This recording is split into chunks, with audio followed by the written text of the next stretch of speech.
Ang balita ngayon tungkol sa posibleng papalit kay Senator Lacson as chairperson ng Blue Ribbon Committee.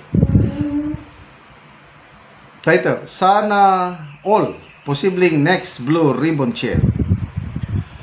Lumulutang ang pangalan ni Kiko Pangilinan bilang posibleng kapalit ni Senador Ping Lacson bilang chairman ng Senate Blue Ribbon Committee matapos itong magbitiw habang patuloy ang investigasyon sa multibilyong pisong flood control fund scam.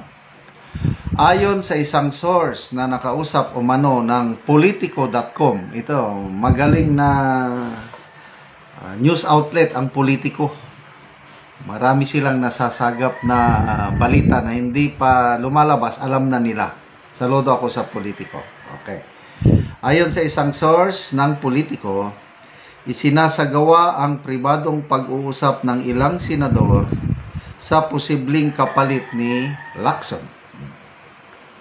Ito yung payag ng source. Masyadong mainit hawakan ang Blue Ribbon Committee dahil sa mga mabibigat na aligasyong kinakasangkutan ng ilang senador sa flood control fund scam. Giit pa nito, marami sa mga senador ang naniniwala umanong si Pangilinan ang maaring ipalit sa committee dahil hindi siya bahagi ng Senado noong pinagtibay ang karamihan sa mga proyektong pinag-uusapan ngayon.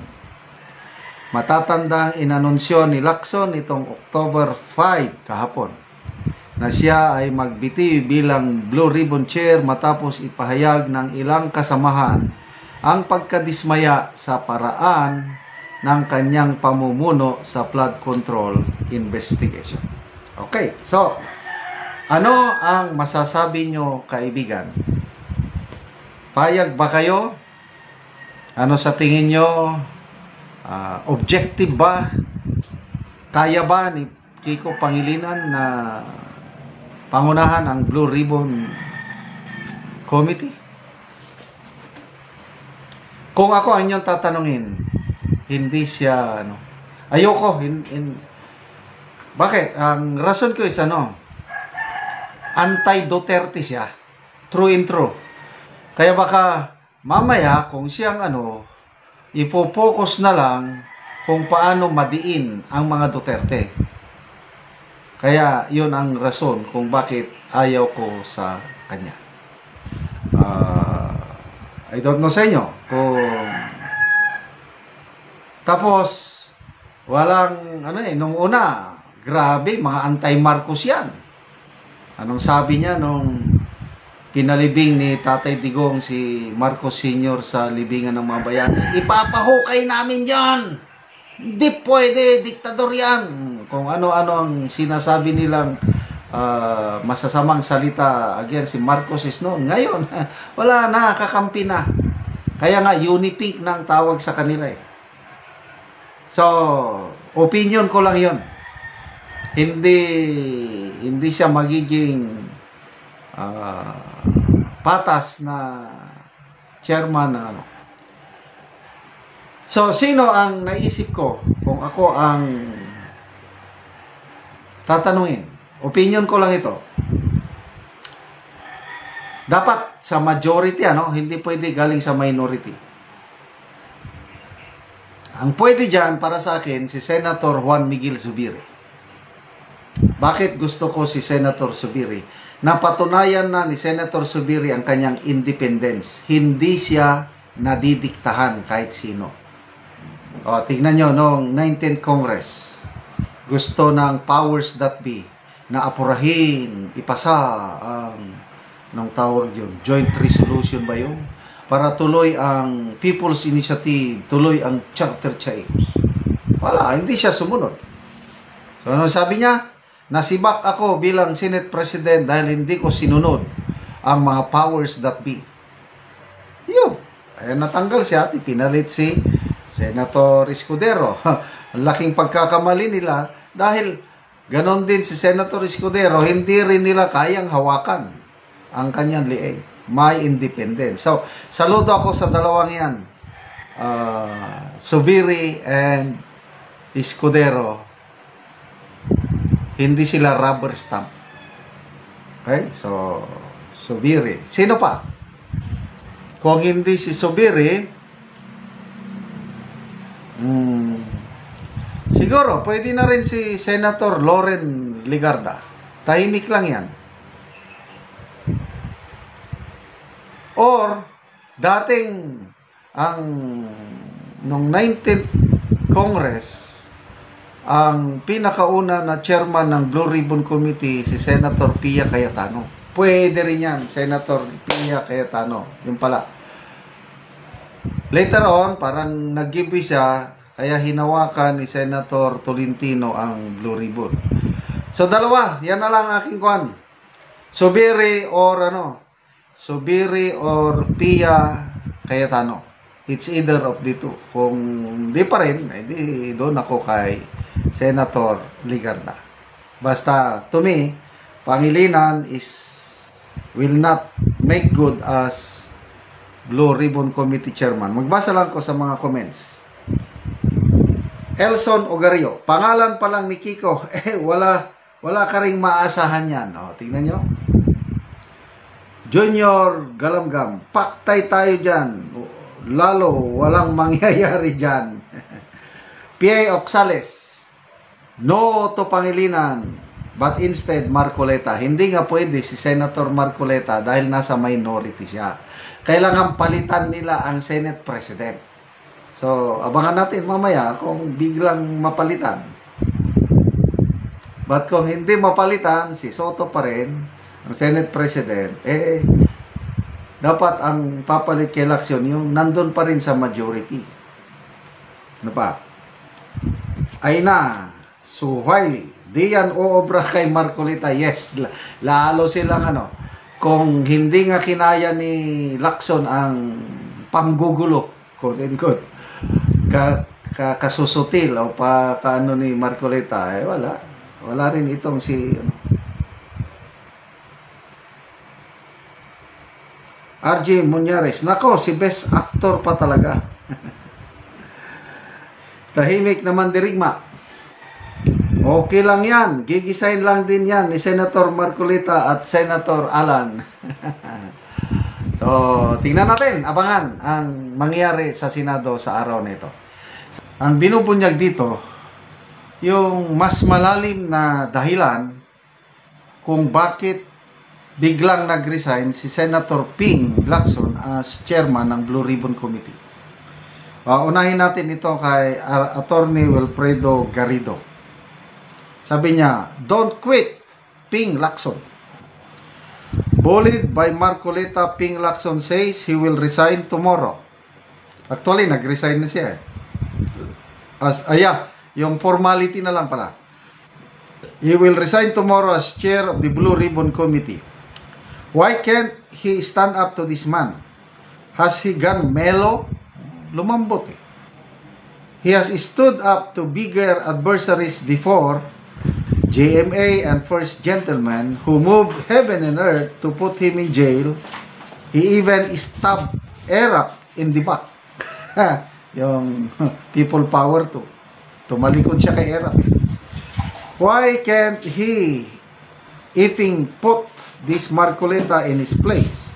Shut him down, throw the book at him, and declare him out of order. Correct. Siya ang chairman eh. Nagre-reklamo siya na may nanggugulo.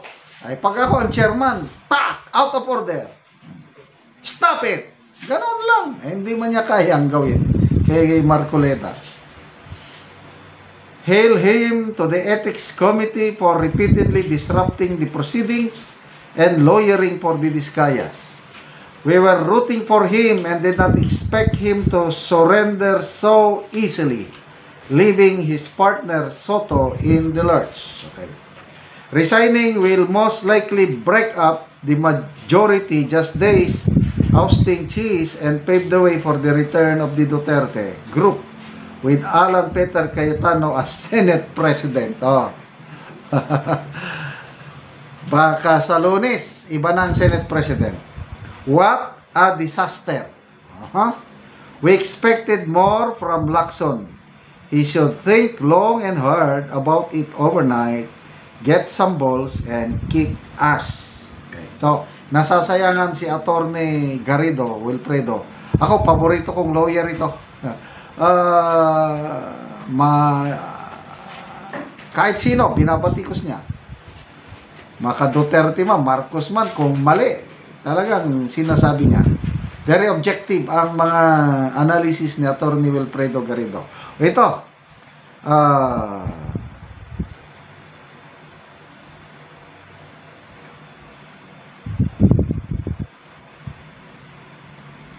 sandali Ito, sa mga comments, sabi dito, he did it to save the present majority. Para hindi mawatak-watak ang majority, nag-resign siya. So, ibig sabihin, he did it to save Senator Soto to stay as Senate President. Yan ang isang rason na sinasabi dito. And there's sense, it's possible. Parang siya na ang nagano. Phil Langley Forensic. He is saving the Soto presidency if ever it could be salvaged. Sabi ni my thoughts to. So maraming nag-agree. And ako rin, analyzing what is happening, pwede. Isang rason yan kung bakit siya nag-resign para ang kanilang kasamaan sa majority. Kasi, grumbling, nagre-reklamo ang mga kasama nila eh. Kaysa yung mga kasama nila sa majority, aalis sa majority at sasama sa minority, sige na lang, resign na lang ako para matapos ang problema. Di ba? Ito, mas matindi itong kay Mark Anthony Lopez. Why Ping quit? Bakit nag-quit Tingnan nyo. Is it true?